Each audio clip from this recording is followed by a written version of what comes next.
To un kaka commissioners, uneno na recommend nango mondo mi kuyo bed mang'eny Kenya ka. Nikech chik to nitiere kata mawacho ni kaka campaign ok onego bed ni timo campaign machon, nikech waseneno ka lweny samoro wuok e campaign go. Uneno recommend nango, ang'o makoro nyaka watim sani mondo mi kuyo obedi? I recommend ni mana kaka nyicha election mayondo kadho maduong. Ne ochuno waloso gimiluongo ni roadmap to peaceful general elections. Yes. Niluongo ni election bila norma. Kendo moro wawacho ni amani kwa ground. Mani tieni kwe mani piny kama ji odak. To mano ero o involve kaka ji nodak ma ji owinjore cha.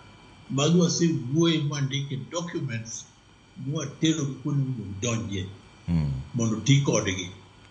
To dhano dhano kaka ing'eyo onge gima pok otim, nitie gima osetim to ok pod itim.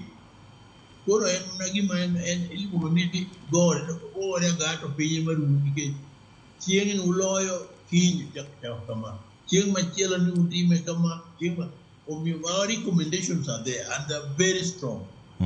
Koro sani wan gi sani program, one of the things much change and lack of adequate resources. Mondo mi chul go yore mang'eny inyalo lawgo lwenje mathoth mathindo matimore. To resources go ma ji ok nigo mano. The country is not adequately equipped with adequate resources mondo ji ologodo winjruok machalo kamago. Gini go on all over. Ningana the whole world. Naka lwenye zika everywhere. Kidhi kanye lwenye. Makuna gima duong' to ni nyaka wang'e ni udo timang'o, udo dhi nyime, udo jopur, jochiemo, jodongi, jodhi skul. Koro sani nyithindo ok nyal dhi skul nikech lweny moro nikech ji laro na dhiang' moro ni dhiang' moro odhi. Mano ero chendo moloyo.